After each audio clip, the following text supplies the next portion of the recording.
There's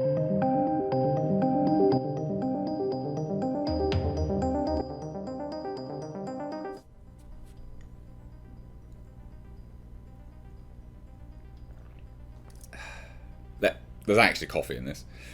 Johan Renck on the success of Chernobyl and the status of HBO's The Last of Us. This is an exclusive interview on discussing film, but what they're not telling you is they're getting Johan on board to direct The Last of Us, or at least the pilot. Why?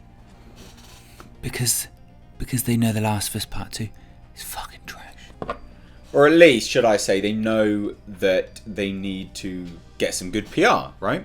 They need to curry favour with people because there's going to be inevitably voices like mine and many others that were forced into silence, literally gagged, not in the kinky way, but gagged by copyright claims and strikes that will be saying, well, this is trash then, isn't it, really? This series has probably got no hope. Because this series is said to be set between the games. That's what it's said to be set between. Now, if you know anything about the leaks and things like that, you'll know that that seems to be a bit redundant. If it's going to follow the same characters. Now, we're going to go through this because there are some interesting snippets. But the whole point of this, I believe, is just PR. Before we do, skip ahead 30 seconds if you don't want this spiel. But guys, I'm making a movie. That's the poster to it. Black Fields, a Production H film. We're actually set to start shooting next month now. It's all set, like ready to go. I'm going to be doing another big video on it, another update. But hey, I'm crowdfunding for it. It's a fantasy horror film. If you're sick of reboots, remakes, rehashes, and also creative bankruptcy, then consider supporting it. And also, for $5, you get entered into a competition for an absolutely epic prop, a weapon, inspired by the hero weapons for the film. It's a fishing spear. You can check that out via the GoFundMe, which is down below in the description box. I posted an update to the page. But let's dive into this, shall we?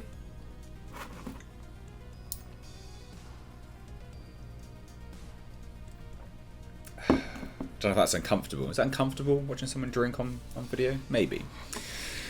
But anyway, look, Johan Renck, right? Very good. Actually, he is good. Obviously, he was behind Chernobyl. Everyone loved it. Everyone thought it was an absolute masterpiece.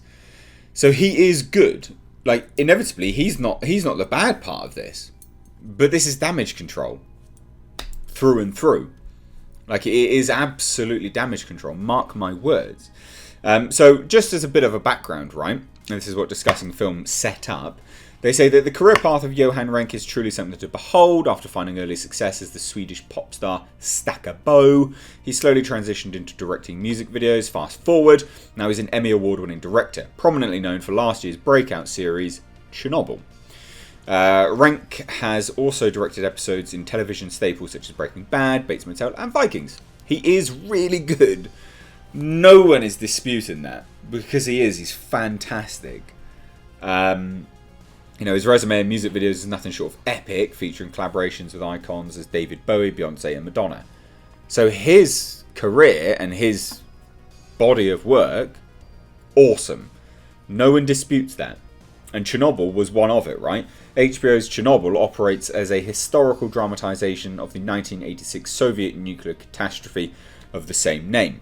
And it is great. However, what I think HBO didn't quite realise when they got the rights to The Last of Us, because that's what's happened, that Naughty Dog, Neil Cuckman, and Sony were going to absolutely shit the bed and go on a nuclear war path and melt down and just give themselves an incredibly bad name. Don't quite think AT&T, HBO Max, Time Warner, don't really think they banked on that. I think they're probably pretty pissed off. So this is a decision from their side of things, right? Inevitably, it would have to be, because they have the rights. They're going to be in charge of who's doing what, and they can put pressure on it. And as it is releasing on HBO Max, they're probably going, ooh, how can we spin this in the most positive way? You know, that director that everyone like that series for us that was really popular. Let's just get him because he's an executive producer, right? Let's just get him to direct it. People will be interested then. So it is Damage Control. Now, obviously, discussing film. Obviously, they state here, you know, they're fortunate to catch up with Johan for an exclusive interview, even in quarantine. So obviously, you know, talking about working remotely during the pandemic, and yeah, I mean, it's interesting to a degree how they've been doing it, and this actually goes hand in hand with what I'd said a few times, is that there's a lot of planning work now because people can't make stuff, so they're really planning stuff. Now, obviously, goes on to say, you know, about reshoots, schools, homeschooling, so on and so forth. Nothing particularly interesting in there. And it's not until we start to go down that we start to get the actual, well, the interesting stuff, right? So obviously, you know, you've said you didn't know a huge amount about the Chernobyl disaster coming into this project. What was your biggest takeaway? So that's obviously, you know, about his project and his sort of creative process. And then, ladies and gents, oh, what's this? The Last of Us. Craig's next series will be The Last of Us for HBO. Would you want to direct that series and collaborate with him again? Right, okay. So, his response is, I'm an executive producer on it and attached to it. It's an ongoing TV series, so that's not something that I will be able to take on to that extent, but I'm part of that series, and here's just thrown out there, I will be directing at least the pilot.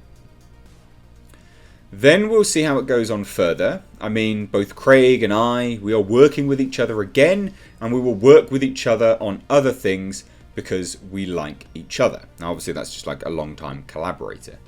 But again, just throwing out, this is gonna go everywhere, and it is everywhere. Like, I mean, just a brief one. You know, oh, The Last of Us, HBO's director for the pilot. You know, and this, mark my words, a few hours, it will literally be everywhere. And it's damage control. It's absolute damage control. That's a very pertinent question. So obviously he says, discussing film says, what do you make of the similarities and differences between adapting historical and pre-existing characters? That's a very pertinent question on a lot of levels. You have, for instance, The Last of Us with Craig, in which you have a video game character who's very much top of mind with anybody who's ever played that game. They're speaking about one person in particular, not two of them. Interesting, isn't it? More than that, they know exactly what he looks like, how he talks, how he acts, and so on and so forth. Another project that I'm in development with is based on that book, The Magus, blah, blah, blah. There's not too much stuff there. Now, I would say that he's really talking about Ellie here, not so much Joel. But he does comment and he says how he talks. Which is surprising, really, because, you know, this is a character that's going to go, well, you know, Joel in one, isn't it? But basically, you know, and again, some comments here, you know, with something like The Last of Us, it's going to be a very different story. There is something that we spent a lot of time talking about here, and in the early development stages of this process, there are a lot of things to take into consideration and a lot of decisions and choices to be made in various ways without saying anything more about it. Yeah, how do you overcome? How do you overcome the absolute shit heap that they've just done? Like, seriously, how? How do you do it? So look, I thought you guys would find this interesting because it's definitely damage control. I mean, it's subtle, but this is going to be everywhere. The headlines are not going to be how, you know, and they've never been. It's only been YouTubers that have been talking about it. The headlines have never really been about how Naughty Dog and stuff like that are, you know, absolute shit heaps. But now, the headlines are going to be, oh, Chernobyl director will be directing The Last of Us series. And if you start to think about keyword searches, that will be dominating the keyword search. That's going to be it, which is such a shame. You know, and it is a shame because ultimately, and he's great, he is great, and it will, I have no doubt, stylistically, it'll be really, really good. Although I did hear that Neil Cuckman was involved in the writing as well, which is not very good. So on that level, that's probably not going to be particularly great. But you do have to address the elephant in the room, is the fact that you're doing I'm fairly certain this series is set between the two games, with characters that are bye-bye, see you later. I don't know. I just thought this was interesting. I definitely think this is damage control, but I hand on over to you. What do you think? Let me know down below in the comments section. Now, remember, he said it so nonchalantly that it sounds like it's been in place for a while. But if it had been in place for a while, when he was announced to be executive producing and kind of basically show running it, you'd think they would have just announced it there and then. But alas, no. So anyway, guys, let me know your thoughts down below. I've been Mr. H. Take care.